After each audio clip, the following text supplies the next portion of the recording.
Disclaimer. The views and opinions expressed on this podcast are those of the individual guests or creators and do not necessarily represent the views of their employers, business partners, affiliates, or advertisers. Any opinions, advice, or statements made on this podcast are not intended to be taken as fact or professional advice. Please consult a qualified professional before making any decisions based on the content of this podcast. Hi everybody, welcome to Untapped Azania. My name is Maureen, the even the queen, the even the princess, or Pinduro, the answer, whichever one you prefer. Welcome to another episode. I do not chill alone. I chill with the one and only Mash D. How you doing, Mesh D? I'm fresh and And my my fresh just gets fresher. What's the mood? What's the temperature? You know, the diamonds in production are glowing greater than the pressure, man. We're going to the moon. Of course, bro. Yeah. Welcome to another episode once again. If you're new here, please welcome. Like, subscribe, let us know what you've been tapped into so we can tap into that as well. If you're returning, what have you been doing? Also, like, subscribe. Let us know what you've been tapped into. Hit us up on our socials. Before we get any further, my dog, let's get into this. What have you been tapped into? I'm still on the Space Odyssey vibe, bro. Oh my gosh. I'm still on the Space Odyssey vibe. What's and like, up? What's up? what I was thinking is, you remember I told you I was writing recently, right? Yes. And this was my first sort of standardized type test, standardized exam, anything of that sort in years. Like in years, I haven't had to write anything in a very long time, right? So I've never had to like study. Maybe the last time I had a standardized test was proper standardized test was 2019. So that's a long time that's a ago. long time. So imagine having to study again and all that, right? So what I was thinking was studying now, like, and in general, like what it entails. Because when I was studying, I actually realized that I haven't stopped studying. Like in that things that I've wanted to learn, even just for my career, I've like fully immersed myself into, and I learned not for the purpose of like writing a standardized test, but for the purpose of knowing it, so that when I'm probed on it, I know how to speak on it, how I would want to speak on it, but also just so I'm comfortable in like what I'm doing, right? So that got me thinking about studying when you like have to be studying, like when you're young versus, because people complain, like our age mates and people that are older complain a lot about like juggling work with like studies when you like further your studies. If you want to do like a master's, or you want to do a second master's or a PhD or something of that sort, right? And I was just thinking to myself, for me, the more I've delayed, like looking into what I still want to pursue academically, right? I feel like the fact that I delayed myself so long is so beneficial. And it's beneficial because I have so much more clarity in terms of where I want to take my life, what I want to learn, right? Like if I think about studying, right? If I had continued studying, say when I stopped studying in 2019, and I just continued, what I would have studied then is completely different to the kind of thing I'm gonna study going forward, like into my life, right? Because of the experiences, what I've come to know, what I've learned. So yeah, I've been thinking a lot about like, especially also just getting your perspective, given that like you also just recently graduated, and I mean you went a few years not studying, like the perspective you got in the years that you weren't studying that informed you pursuing a master's in space law, for example. Would you have pursued a master's in space law if you completely did your master's after undergrad? Well, Okay. Yeah, I'll answer that question. I just have a question because you said like I said a lot you of things. you delayed Yeah. like studying. Like, did you know Yeah. you wanted to go study further? Yeah, Or I was did. it just I like did. I did. Okay. I knew I was gonna So you eventually study. So I define my career in two ways, right? The one is self-sabotage, which could be a conversation of a completely different day. And the one is But that's such an interesting one. Why is it for a different day? because it's Okay, loaded. okay, It's okay, loaded. And the okay. thing is, it's like Okay. it's also something that a different set of my friends have completely different perspectives Yeah. on. Yeah. So there's the self-sabotage, and then there's the other part where I was like thinking about it from this context of delaying means I was mainly just thinking about it in the context of delaying means I will have a different perspective, Okay. right? I will have a different perspective. So let me give myself that freedom to have that perspective, so that I pursue that. But I didn't know that it was gonna. It's so gratifying because it's so interesting to study when you're older. I hear you.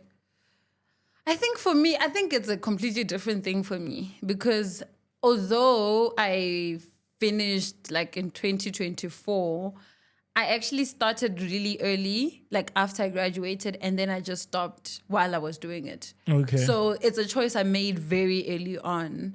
And it's like I was in my final year and I didn't know what I was going to do the following year. I was thinking I'd probably take a gap year, try and figure things out. Because even how I got into studying law is a completely different thing. Like, it's a whole story about me trying to be an au pair in America and my mom being like, no, I didn't take you to school to do that well for you to go and be an au pair. You better decide on something. And I wanted to get into media, and then that was also not a viable option.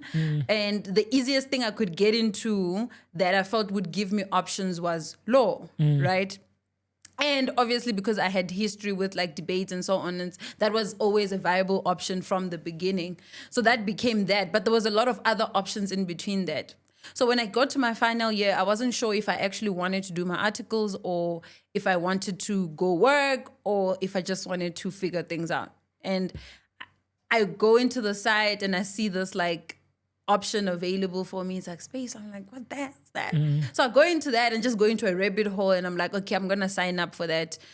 The following year, it was COVID. A lot of things happened. Eventually, I ended up just getting a job and ended up in finance. And then I wasn't studying anymore because there was, to your point, there was just no time for me to actually study and work and do all these things. But I had done all my modules. Like I had finished all the modules that I needed to do.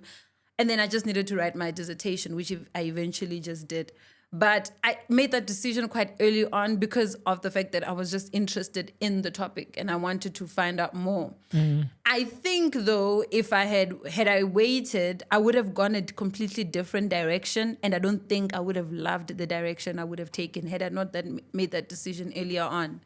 And the reason I say that is because I feel like when I started working, I was exposed to another industry that I actually started liking. I really liked the industry. And I think I would have been drawn to do something that's specifically for that industry. And I wouldn't have the advantage that I have now, which is the space law thing, right? Because I would have tried to go into finance a little bit more. Right. But now I have the option to do all the finance stuff, which I'm currently doing. And I have a space law degree, which sets me apart to a lot of different people that would be in that space. So I think I'm a little bit different from you in the sense that I made the decision quite earlier on. And I actually am grateful that I made that decision when I was in that space, because I probably would have made a different decision now when I'm older. Yeah. I think, like I think my self-sabotage decision is in line with something you just said, so I'll just throw it in as well, even if we're not gonna go in depth, it's bro, fine. please. But like for me, I was like always very good at economics. Like I was exposed to it when I was very young. You know, like the kind of books that, so my dad was an avid reader growing up. So it's like you want to do things, or for me at least, I wasn't that interested in reading, but I only became interested in reading because I saw my dad reading, and I knew that me reading as well would get his attention. Yeah. You get me? So like I used to read, but then because I did like reading, like, and my dad was into like a lot of like fiction. Yeah. I was like, I want the real stuff. So I was into nonfiction. So that's why I ended up reading like the kind of stuff that he had in his collection that were real. So he also used to get he had a Time magazine subscription. So he used to get Time magazines weekly. So I'd read Time magazines. So I'd have all these facts, and I'd be telling my Just friend at random school, like random facts and things that are happening, hot and happening, right? And so I also just like started liking the idea of economics, like concepts like economic growth, GDP per capita, all those things, right? So even when I got to school and it was like, yo, choose your subjects and stuff, like it always came easy, right? Like even when I wasn't paying attention from like, I'm not doing well from like my grades perspective, I swear to God, I'm sure everyone that did economics with me knew I was like good at it. Like it didn't matter if my grades were good, but like how I would engage with my teachers, how I would like talk about concepts and stuff like that, right? So when it came to kind of like choosing what to pursue, right? I was like, it would be unfair of me to myself to actually choose economics, because it's like you know, like it's like it's too, I totally agree. like I've just been super immersed to it. So I wanted something that I have access to economics, but it's a bit more rigorous. Like, okay, let's have economics, but like give me with the math. Give it to me with the math, bro. So that's why like I wanted to do econometrics, right, initially. But then the time I had applied to UFS, they had just cancelled it, like in undergrad. So they're like, yo, pick something else. Then post-grad, you do econometrics. You take these set of BCom, you can take your economics and stuff. So I was like, okay, that's how I went into investment management and banking, right? But then in my interest in investment management and banking, that's when I was like, damn, I started looking into the career path. And that's when I was like, yo, people in this space like make a lot of money, you know? And then it started becoming about the money. Investment banking. Yeah, and the money. So it wasn't essentially like a passion for it, but it's like also everything that was attached to investment banking, because there was a lot of economics and a lot of like subjects or modules that were related to that. It was also not that difficult, to be honest. Like it was, it wasn't that difficult. All so the smart people on one side. No, not like that, bro. Not like that. I was actually having a very, very interesting conversation about smartness recently, and I was like, I forgot the level above genius, but I would say even if you would say, yo, Mash is a genius, I know people that are like elite, bro. You know, like, and that I swear, like I've met. I'm not saying you're not. I'm just saying that like it doesn't excuse your genius level. Yeah, like, you know what I mean? It doesn't. But like there are people that are like super, super smart. So out of my curiosity, right? Because obviously now I'm in uni and like, sure, I'm getting the academics right. It's like, okay, what's beyond this? How can I expose myself a bit more? And that's how I kind of tapped into traveling when I was in undergrad, right? That's how I became curious enough to like go into the internet. Well, the internet kids were like, oh, what's happening, right? And one of the programs I got into was AIBC, Asia Investment and Banking Conference. And that's like the biggest in banking and investments in Asia, right? For kids that want to go in and work for like your Goldman Sachs, your HSBC, like your investment banks. When I went there, right, they had introduced a new sort of theme for the first time at the at the convention, right? And part of it was like we did a lot of like simulations za banking. So we had simulations with like your HSBCs, with the investment banks that were there. Like I remember working on a mergers and acquisitions, Michael Kors, and they were talking about, how would you have them tap into streetwear? And acquiring a Supreme. So I was like, M&A. Like I literally, I've said this on the pod as well. Like I wanted to go into mergers and acquisitions. I mean, into investment banking and specifically mergers. And I was so steadfast in like what I wanted, right? And then when I was there, worked on that. When I was looking into mergers and acquisitions, and then there's figuring out the cost synergies and all the other aspects that are related to finance, I started falling less and less in love with it, right? And I think I also get too overstimulated with ideas because, I mean, it was a simulation and it's not like you're working in a real corporate setting, right? But I just lost a bit of interest at that point. But what was very interesting there was I saw a bunch of guys that had a keynote and they were angel investors and venture capitalists. And this was the first time I'm also seeing people like that. Like they're on stage, they are not dressed in suits like the banker guys that have spoken earlier. They're dressed in casual, wearing like cool sneakers, Bopombana for, and they're talking about the startups that they've invested in the fintech space. So fintech was it was the 10th edition that I attended. Fintech was the new concept that they had introduced there. So that's how I self-sabotage, because the trajectory in like either banking or asset management, it was so clear, even in terms of how I can go, even in terms of like points of reference. It was so clear, right?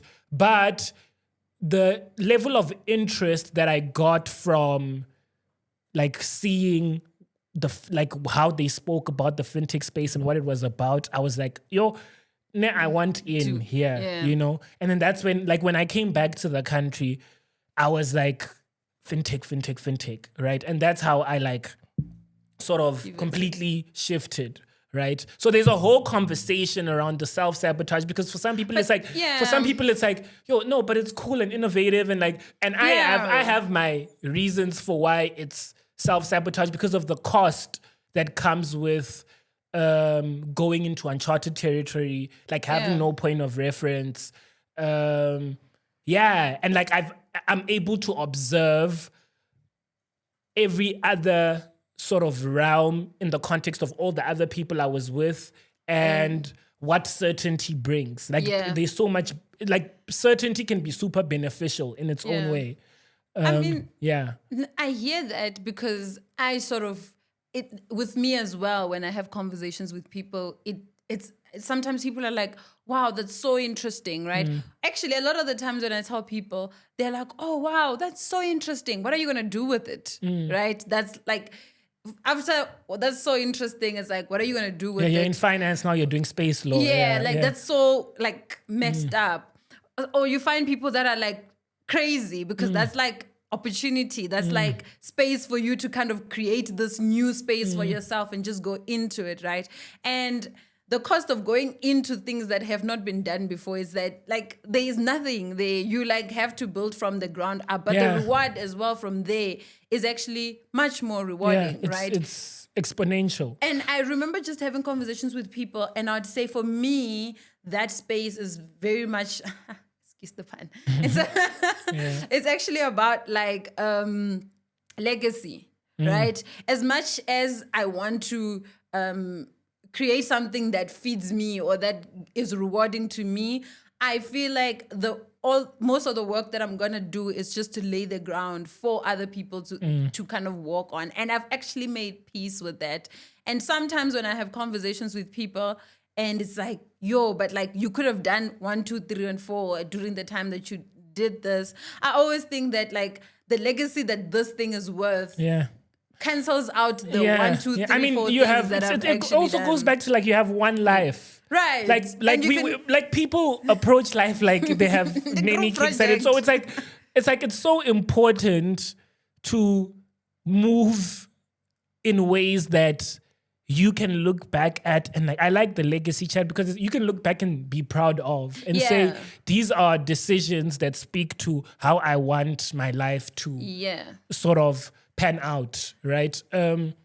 Yeah. Because also I think like the reaction that I get from people, I think I don't want that to be the next person's reactions. Like in the sense that You've laid the ground for it has to, like, it mustn't be so foreign because every single time, I promise you, I have to say, oh, I did a master's in airspace and telecoms law. There's a lot of, what, why? And I'm like, it's closer to you than you actually think it is, right? Because a lot of the times people think like, yeah, but what do you mean space law? What do you mean like, and I'm like, yo, you use the internet, don't you? You like these things are very closely connected. There's a close link, but because that's not a conversation that's being had, we're having conversation on a very surface level, or sometimes it's like it's not, the exposure is not there as much as it should be. People don't know that that's how much connected this thing is to our daily lives. They kind of have that reaction. So I think just the introduction of that, even just as little as it may come through me, at least it takes out the little bit of the bounds where somebody's like, oh, I did space law, or I did this, and people just have a weird reaction to it. But then again, a lot of the times people are very inquisitive about exactly what does that entail, like what do you do and what is your plan, right? And it has forced me to actually think about it, because I'm like, yes, I have this thing and I actually have an idea in my head of what I would actually want to get into, specifically in finance. But at the same time, there's a lot more opportunities for this specific thing. There's a lot of beyond beyond me. Yeah. There's a lot of education around this particular thing that I would like to have for the kids, bro, for the kids to just tap in. Like, I really would want to get into that. But then again, that stuff is much bigger than just the 3 years or the 2 years that I took to actually finish my master's, you know? And if somebody is to be like, oh, but you made a sacrifice, you could have been here.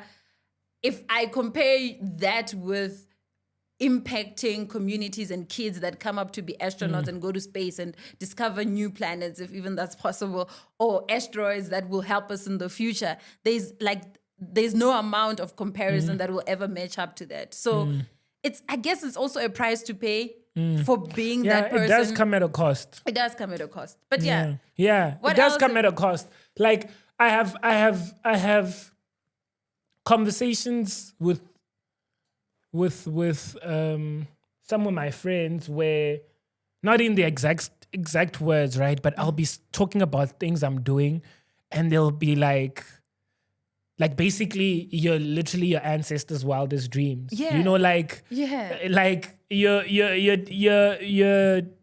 you've approached life in a way that they like, this is what they fought for. You know, but also the cost that comes with it. When I say, I always be having the self-sabotage conversations where, dude, it's so difficult when you go into uncharted territory. It's so difficult to have the difficult conversations with the older people, you know, like with my parents, with my aunts. Yeah. You know, it's like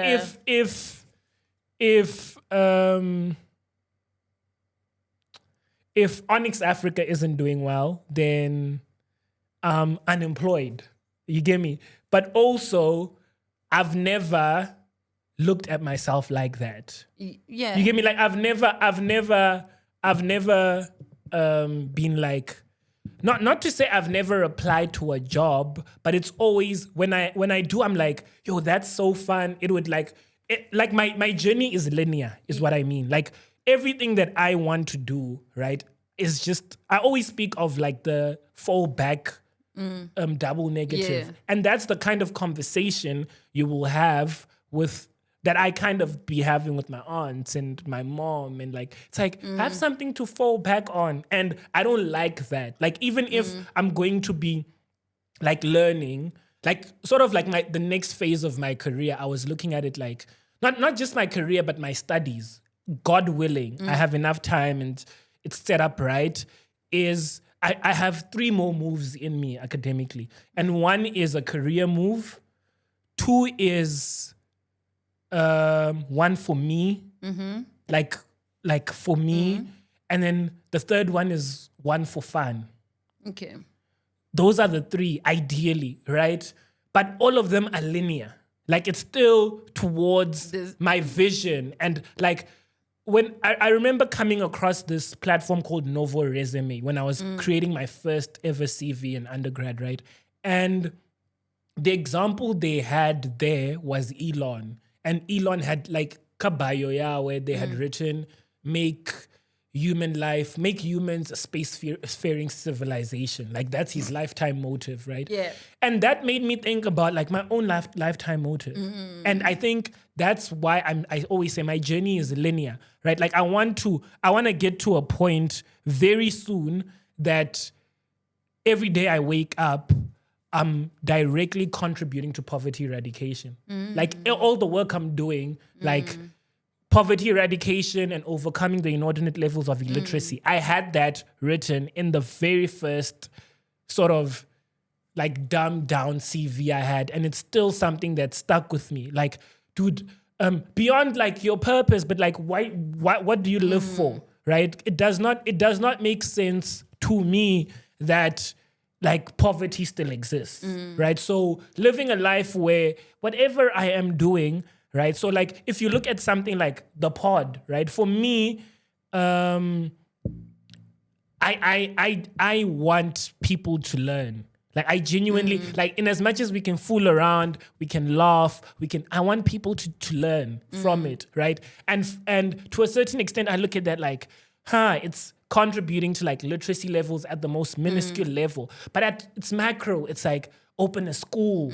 You get me? Like contribute at the most foundational level, you know? So because with that, with like the knowledge that someone could get, like the positive externality that comes from that, the bandwagon effect of that is wild, right? It literally takes one person changing the trajectory of their life in the family to change for everybody's life and for the community, for the neighboring community as well. There's so many instances where like this is a first in a community, like a first grad. Like this is not like, this is the first person to graduate in this specific thing. You know, maybe we have, like, let's say we haven't seen, maybe no one's graduated from our high school in astrophysics. I don't know. I've never heard of it, right? But like, let's say no one's, like, that's very different from saying, this is the first accountant to come out of this village. You're right. So you're right. Yeah. I was just thinking about that. Like I hear that. Yeah. I hear that. And I think what you're saying about like base level statements and stuff, I think that's very useful because it's like a direction. It directs exactly like where in everything that you do, what am I trying to achieve at the end? And I remember in one of my first interviews, they saw like I had the space law thing happening and they asked me like, so what is the space law thing? And I'm like, that's a legacy thing. Like I always say it's a legacy thing because I want to open a space hub and get kids interested in doing all this crazy like experiments and wild ass things. But it's like that contributes to education levels, people tapping into ideas that they've never tapped into before. So I guess that's, we're in. And what else, my dog? What have you been tapped into? This is such a. I hope it doesn't become bitter, but I wanted to know, right? What exactly do you want to extract from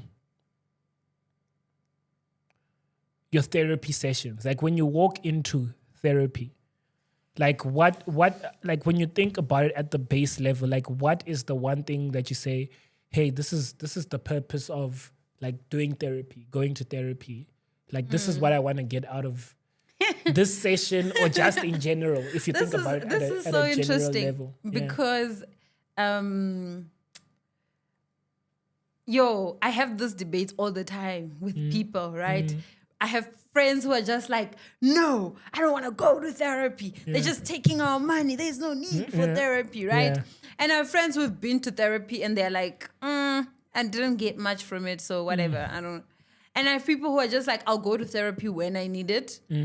And I, on the other hand, stand like, I think when I go to therapy, I'm looking for tools to navigate situations in my life better. That's the one aspect, I think. And I think the other aspect is I sort of treat my therapist as also a life coach. So I kind of make her double head in that sense. So I guess there's that part, right? And when I say I'm looking for tools to go through life and deal with life situations, it's like, I think I've been in situations. So the person I am right now, right? I've been able to handle situations in a particular way. Some of them healthy, some of them not so healthy, right? But I'm here now. And I think it is my responsibility to get the tools that help me navigate things more in a more healthy way, but that is still authentic to myself. So the journey of therapy for me is getting this person to understand the type of person that I am, and then kind of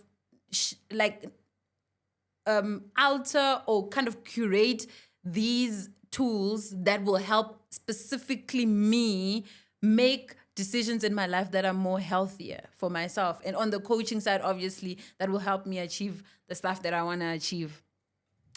And obviously that ends up being like I go into therapy sessions where we just talk about things that are not even like related to anything. We just talk about life just in general and not my emotions or what I'm feeling, because that way I'm letting my therapist into my life. But I find that a lot of the times when I explain that to people, they think like when they go to therapy, they're supposed to get solutions, which I don't think works, because I'm for dealing, and I don't know if, I hope my therapist doesn't watch this, but I don't know if this is the most healthiest thing to do. But I like to go through life first by myself, navigate situations by myself, and then go and pack and say, look, this is what's happening. This is what I've kind of done to go through the situation. Because I kind of trust myself that I will probably try and go and then just run it by. Yeah, I'll probably go the healthiest route, but I do want to go and debrief and be like, this is happening and this is how I'm viewing this situation. How do you, from your educational and academic perspective that you've gained and experienced, view the situation and kind of gauge that for myself? And based on how you know me, does this align with what you know? That type of thing, like a sounding board almost. That's what I try to do. I don't think I'm for people going to therapy to find solutions, because I don't think that works. I don't know. I don't know if I answered that right. I don't think it's an open-ended question. There's no right or wrong. Yeah. It's just something that I've been tapped into because it's something that I thought about as well. You know, like... What are you looking for? For me, it's... What you said at the end is sort of my entire thing. Like, for me, it's having a place or having a safe space to share what I'm thinking. Okay. You know, so have someone who's professional who I can run all my nonsense by. Because I honestly, I don't have that luxury. Like I honestly don't. I can't think of anyone that I can have the kind of that I can have the kind of conversations I have with my therapist with. So it's not. I'm not there as like I'm very solution oriented personally. You know, I'll go all the way to find solutions. So even when I go to I don't like the idea of like bombarding my therapist with problems, or I'm not that kind of person.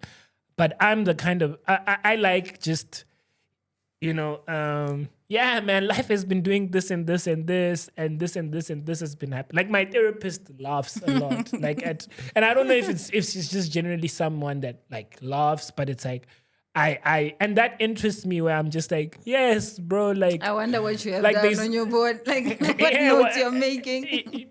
bro. So it's like it's the me assessing the tragedy and then running the tragedy like, okay, this is my assessment of the tragedy, and it's like having a perspective and then understanding whether my perspective on it is sound or if I Yeah. also still need to stress test it based off of Yeah. like a more knowledgeable, a more academic, a more informed perspective. I hear that. And I also think like also how I got into that was also because I had the privilege to have access to a therapist, and I was like, I just want to kind of know what goes down there. Yeah. You know, and even how I chose a therapist, like we've spoken about this before, I chose specifically somebody who's a clinical psychologist, like Yeah. somebody she's female, but she's also white. And I wanted somebody who would connect with me, but also a little bit removed from my reality so that they give me like a fair, at least I thought that would be like, they would be able to give me like a fair perspective of how I'm going through life or now moving through life without the biases. I don't know if like if I had gone a different route with a different therapist, if I would still hold the biases that I hold in my head in terms of people that like therapists that are black and female. I always think like they will probably relate too much to me and then not necessarily give me the hard cutthroat truth. But I think somebody who's a little bit removed can be like, yo, but this is also an alternative. Like, have you thought about this? But it's something that we've spoken about where you're like, people go to people that match their identity sometimes and it helps them. But for me, I kind of went through it No, from that perspective. but I think the most ideal kind of individual with that framework that I had explained the other time to you, for a black female is a white female. But I stand by saying the best for a black male man. is a black female. I don't know. Because you do want, like what you're saying is true. You do want someone that's removed from your reality, but like could also look at you from like a bird's eye view. Yeah. You know, so for me, the kind of person that could get the best perspective of a black female experience, you know, I would actually put a black man at the same level as a white woman. It's just that there's a bit of, I feel like there could be discomfort in that, in just that generally, like I genuinely believe that women are more nurturing. So it's like it's a man that's not in a nurturing role, but that's trained. So I feel like you could get a very interesting perspective from a black man.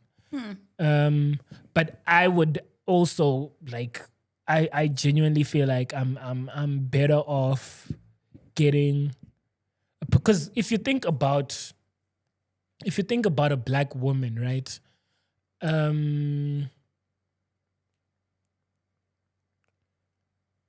Generally, she's immersed in the black experience, right? And she's close to predominantly the black woman. And then she observes predominantly the black man. So that's why I feel like, Okay. yeah, but that's also at the most dumbed down level, because when you speak about choosing a therapist for yourself, you're choosing an individual. You hear me? So that individual could have a completely different life experience from what from the you. macro Yeah. entails. Yeah. But at a macro, that's sort of how I look at it. That is interesting. I think Because even from that's say like- from a black guy's perspective, right? If I'm who am I observing the most? I'm observing black women. black women, yeah. You know, that's why it's so common for black women to be pissed. Like, Emna, like, why a man talking about like issues to do with us? You know, yeah. but it's gonna generally be black women that like we are gonna be observing and discussing. Like, hey, they're unfair in this way. Like, they're, you know, Yeah. So yeah. That's interesting, actually. Like I don't think in my metrics I like had the black man as an option. I obviously had the black woman as an option. Like, because my thing is, I'm a black female, and probably the person that has the most experience in being a black female, and maybe how their studies and their, like, who they've kind of coached throughout their lives is probably other black females, and they've had the experience.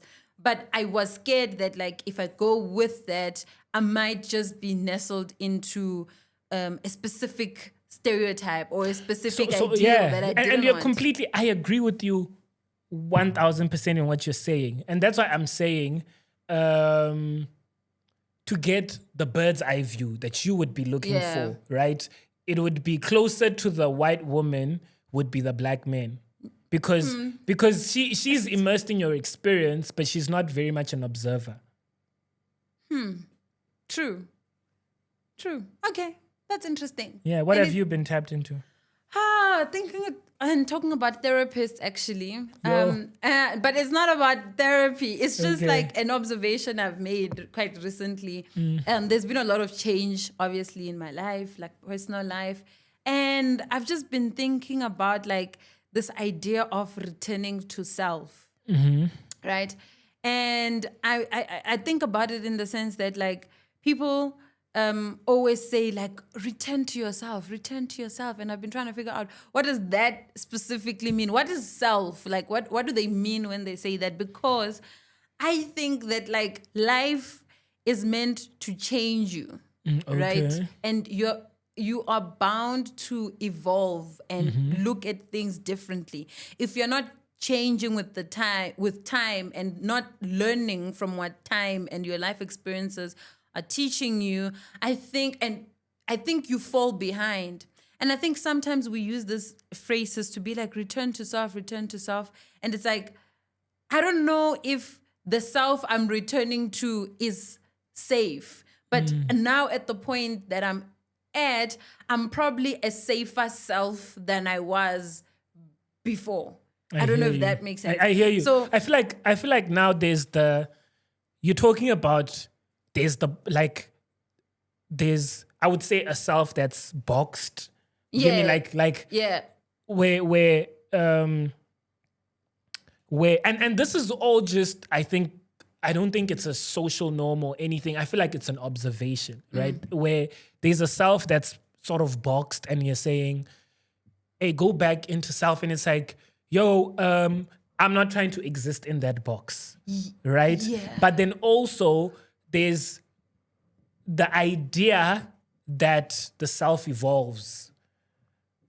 Yes. And Like that Yes. for you is like this idea of the self that evolves seems like in the world that we live in cannot coexist with the self that's in the box. I mean, obviously it can't coexist with the self because the self in the box is like a version, and the self Yeah. that's evolved is like it's growing.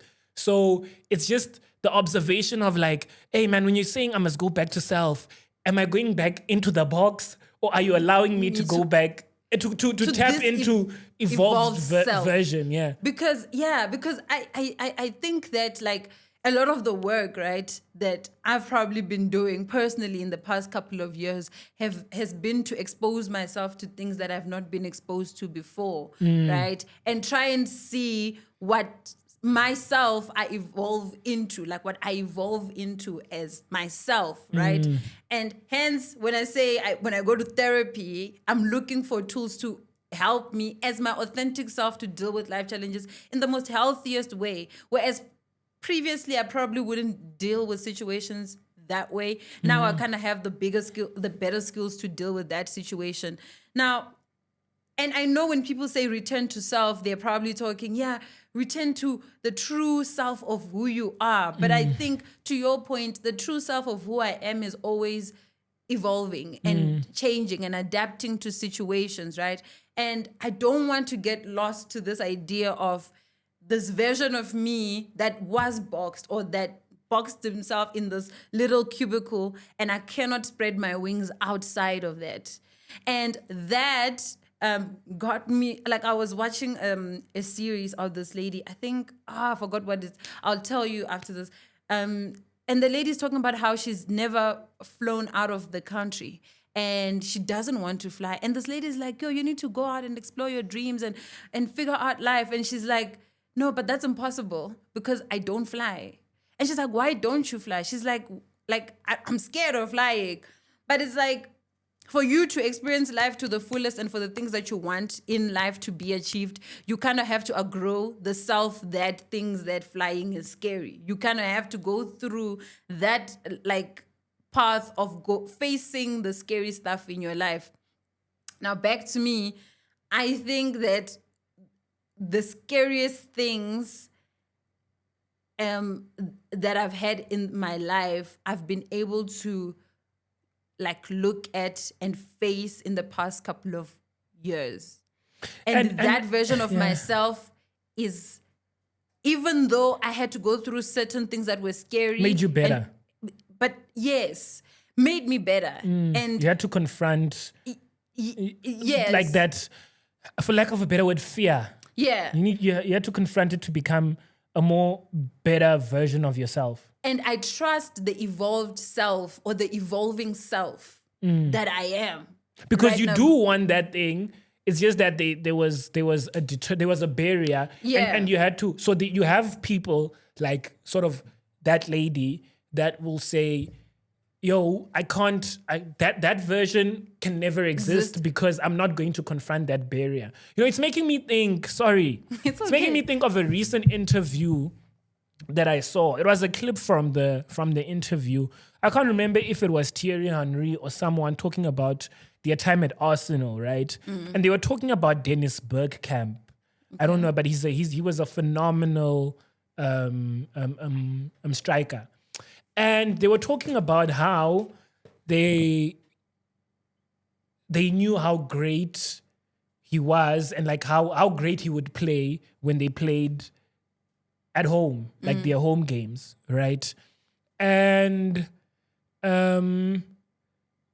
he wouldn't be as great when they played away, right? And they knew that. So it's like they made sure that they incentivized them to do very well, like score a lot of goals when they played at home, because they knew he wouldn't do as well away. And the reason why he wouldn't do as well away is because he had a fear of like flying. So when the team would fly, he would take public, like, I mean, not public transport, but he would go on road.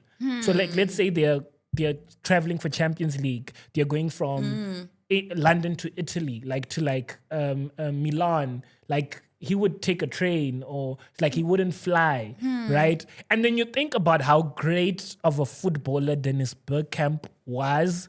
And then now you think about if he confronted his fear of flying, how much more greater would he have been, given that he would have been perhaps as great even playing away games. Right. We always just say to him, do the business at home, Dennis, and we ain't got to worry about going away.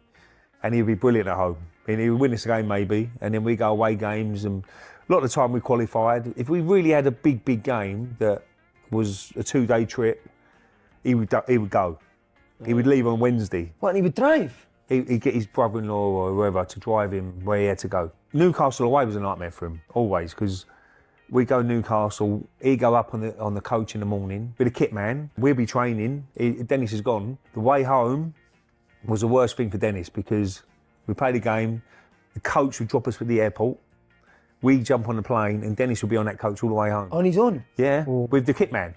Oh my God. So, and that's what I mean. That I feel like sometimes when people are like, return to self, and maybe they don't mean it in the way that I'm interpreting it, but I feel like that's what it means to me, and I don't like it. Because what if the self that I was is the scared self, is the self that doesn't want to confront my fears, is the self that doesn't have the skills to navigate certain things, right? So I like the idea of the evolving self and always tapping into the evolving self, because the evolving self is understanding that things are going to change. Challenges are going to come. I'm going to have to face my fears. I'm going to have to go through uncomfortable situations.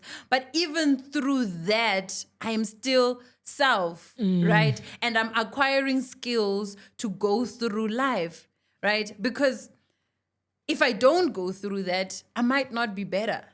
I might just get stuck. And maybe that's my fear. It's just like, I don't want to get stuck, right? So my fear of getting stuck might be much higher than my fear of confronting whatever it is that's in front of me.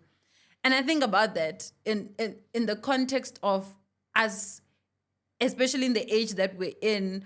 There's a lot of conforming that happens when people get to this age and they're like, oh, I wanted that, but this looks very accessible, so let me just settle for this.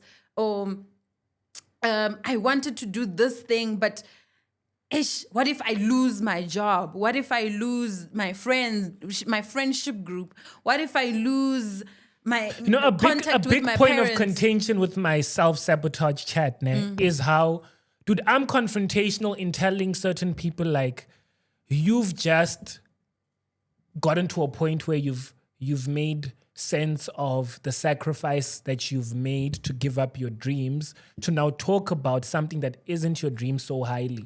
So I think that's a big point of contention where I'm like, dude, I know, like you told me to my face that you wanted to create a space hub, right? But now you're telling me about this other thing that you just happened to just it makes you money, makes you good. But like now you're talking about how great it is. Like now you're talking about, I found myself and like, how fulfilling this and this and this is about that thing, right? Yeah. And for me, it's like, let's have I'm not saying it's not wrong to pivot but it's like, can we please have the full length conversation, bro? Because it's like you're running away from the fact. Because if you're being intentional about the chat, then you'd be like, I've completely walked away from that other thing. But you never really, you're not willing to talk about the other thing. Or to even explore what that other thing we don't have chats about like space just one day. It just switched off. But doesn't that make you also think about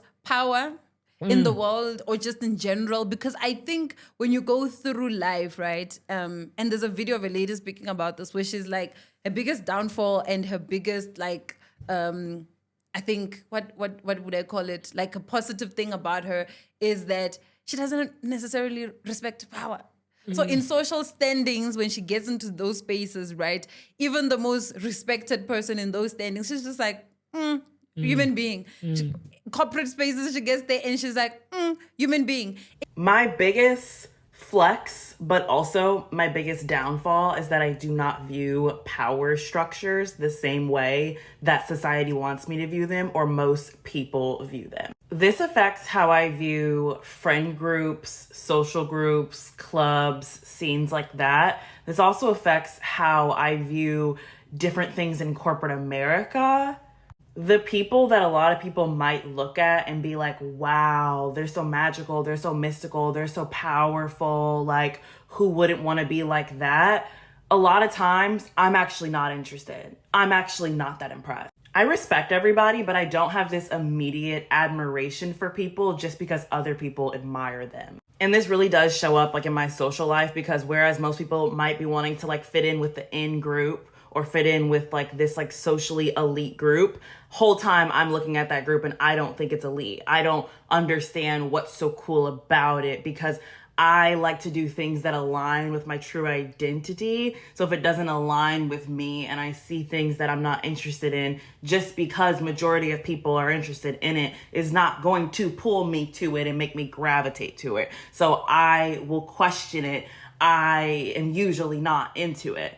And with the corporate world, I feel like I know how to play the game, but I feel like with a hierarchical, whatever structure, people want to look at anyone ahead of them and be like, wow, like that's someone that I should take advice from or want to be like or admire the way that they've done things. But a lot of times you have to really look at yourself and what you want to do and filter in people who like like, not everyone deserves your admiration. I don't know. I don't want to say too much. And if you get it, you get it. If you don't, you don't. In some spaces that works, because then it's like, if you see people as human beings, you are able to approach them and talk to them and have proper conversations with And you don't them. put people on a pedestal that they're not supposed to be on. Yeah, but sometimes people deserve to be on pedestals, and that's why sometimes it's a downfall. Because sometimes people deserve to be at a specific place because they've worked or they've put in the work to get to that space. But do you think, I think that's I hear you fully. But then now it's like, I think for me, it brings up two chats, right? Because I don't think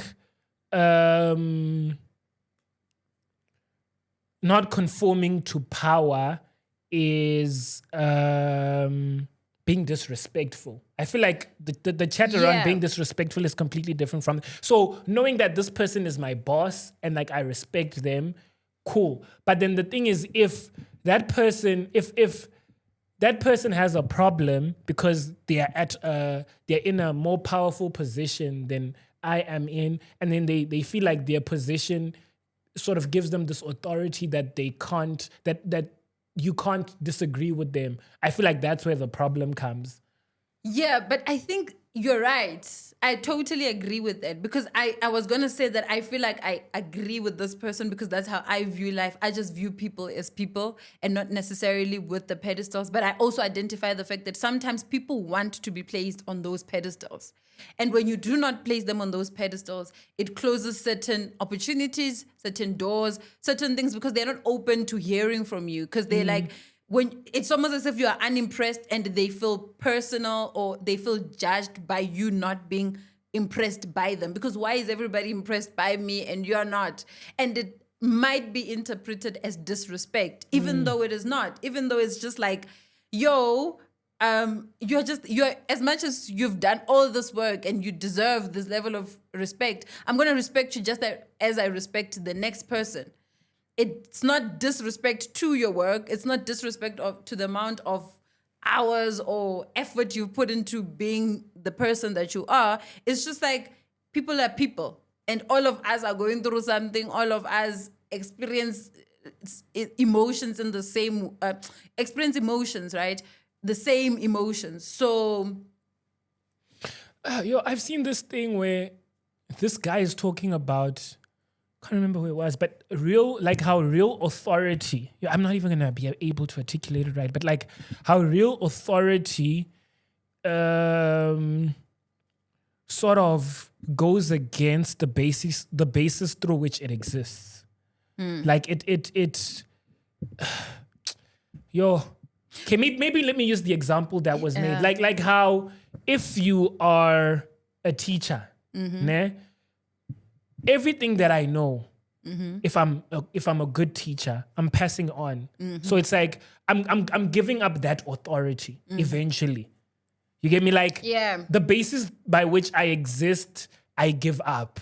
Yeah. Because these kids are gonna know just as well as I know this thing, or even better. And I think there are forms of authority that are legitimate, but you don't worship authority as a thing in itself. Yeah. I mean, for example, take I like the notion of self-subverting authority. I think there are certain types of authority which undermine their own basis, and I think those are very good. Like a teacher. If you're a teacher and you teach someone very well, they know what you used to know, so there's no further basis for your authority. Yeah. Because I think when you do that, you know that when you give off that knowledge, whoever you're giving it to can build up on what you're already telling them. So whatever thing you've gathered to get you to the point where you know that much, somebody else is going to put as much energy and go even further than you have, right? And I think it's the thing about leadership, because leadership also is service. Leadership in its essence is service. Leaders, that's why communities are supposed to choose leaders, because we're supposed to choose the person that serves us the most, that we believe will make decisions at the benefit of the community, right? People give you that reverence. You can't give that reverence to yourself. And the only way to get that reverence is through service. Any other reverence that comes out, like outside of you being of service to other people, I think is questionable. Because why do we give you that if it is not of service? But also you can think about it from a sacrifice perspective, like God's love through Jesus was sacrifice, was service in some way. And the reason we respect that and we give that reference is because that's something that not most people would. In fact, I don't know people that would go through that much just for people that will later on even deny them or deny even knowing them, you know? So there's that about leadership and respect. I guess. Yeah. And power dynamics. Yeah. Even yeah. like it's so interesting how you bring it up, especially like I was reading a biblical story What about about my shades? it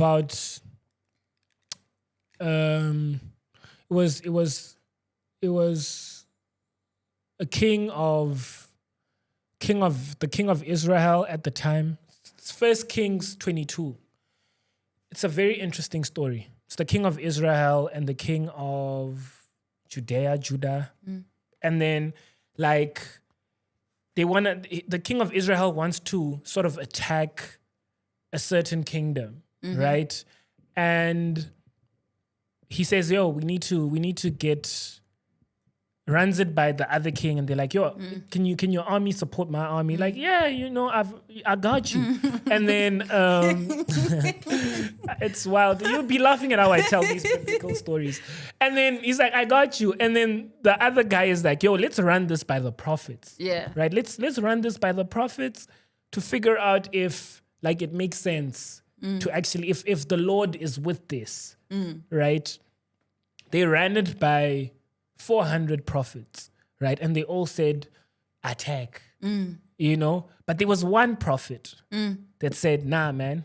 The Lord says, no, don't attack, And actually, prior to that prophet being called by the other king, I think king of Judah, I can't remember the other, but it was the king of Israel. Go read 1 Kings 22. But like, he was like, I need you to go call we need to call one more prophet. That's the other guy telling the king of Israel. It's like, that additional prophet, Micaiah, whatever his name is, like he always disagrees with me. And that goes back to leadership, like where someone intentionally doesn't want someone else's contribution because they disagree with it. It's like, hey, that one always disagree. Oh, that one says things that I'm not comfortable with. That one. So that's the reason why I didn't want him. And then Achisrika Ambadir, what you want, king, that's not what the Lord wants. And he's like, you see, this one always goes. And then he's like, he basically told him that, bro, like, go, but you're not gonna come back, And that king died, at the battlefield. Yeah. But it's in everywhere, bro. Even in social settings, there's like times where there's certain people that you can't disagree with in a specific group because for some reason they are the leaders of that group. And you're like, I don't have a leader.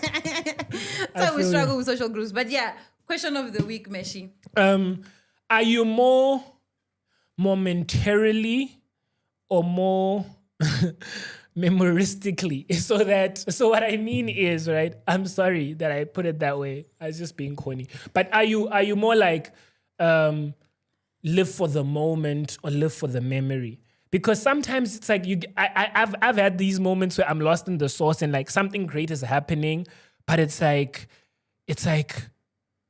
now you're not appreciative of the moment. You tap out of the moment and you're too immersed in what the moment is about and what it's going to be. So like even just something as simple as taking out your phone when you should be experiencing something and you're like, I want to live this. I want to live through this again. And you gave me like, yeah, I think I move in between. Yeah. Like there are times where I'm like, I just sit and experience things. And there are times where like I get lost in the source or just like I start just taking videos. But I think also this isn't about videos. I was just making an example because it's beyond that. I think I shift depending on the situation because there are times where I'm like, I want this to be a memory. Like I want to preserve this memory, right? This as a specific, and I want this memory to be this way. I want this to be remembered like this, right? And there are times where I'm like more fluid with it, like whatever happens type of thing. Let's live through the moments. But I think I'm mostly just go through life like as it comes, just deal with it as it comes. Because I don't think I can ever curate or Have control. of what the memory is like. You know what I mean? Because the memory is whatever I make this moment to be. That's the memory, right? And if I don't necessarily live in this moment, I might not have any memories because all of them are curated to a specific goal or outcome. I don't know. I hear you. Okay. And you? Yeah, I for me, it's like, I was thinking about it in the context, Yauri. I would want to just be more in the moment. I find no need for thinking about the memory.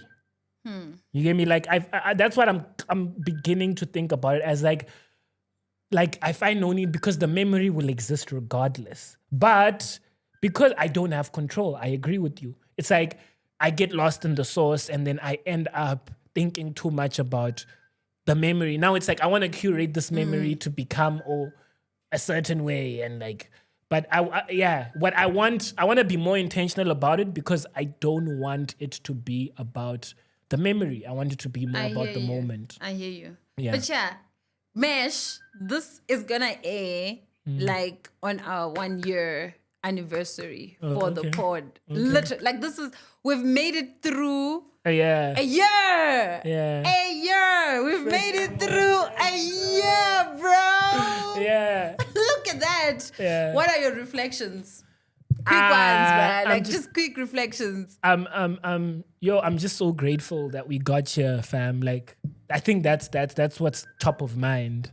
I think next episode, let's go into more things. I'll think about it deeply. We'll definitely go. But like now I'm just grateful, bro, because I'm thinking about how we even thought about how we're gonna approach this, and damn, like we outdid ourselves. Bro. Yeah, we Bro, outdid look at us. Look We're like, at us. we'll record when we record, but like Bro, we've been consistent. Yeah. I think that's my biggest thing. I think So that's the what I'm grateful for, bro. biggest I'm grateful, thing. especially for you, bro. Like we just work well together, man. Meshi, thank you so much. Yeah, This has been a year of just like, Yeah, bro, yeah. of proving to ourselves that we can actually do this. Yeah. And we did. Yeah. And every single second week we did. Yeah. Look out for our social, on our social networks, social media pages, your Instagram, your TikTok, your Facebook. Something might be in the ether. We don't know. We don't know. Yeah. But something might be there. Just be on the lookout for that.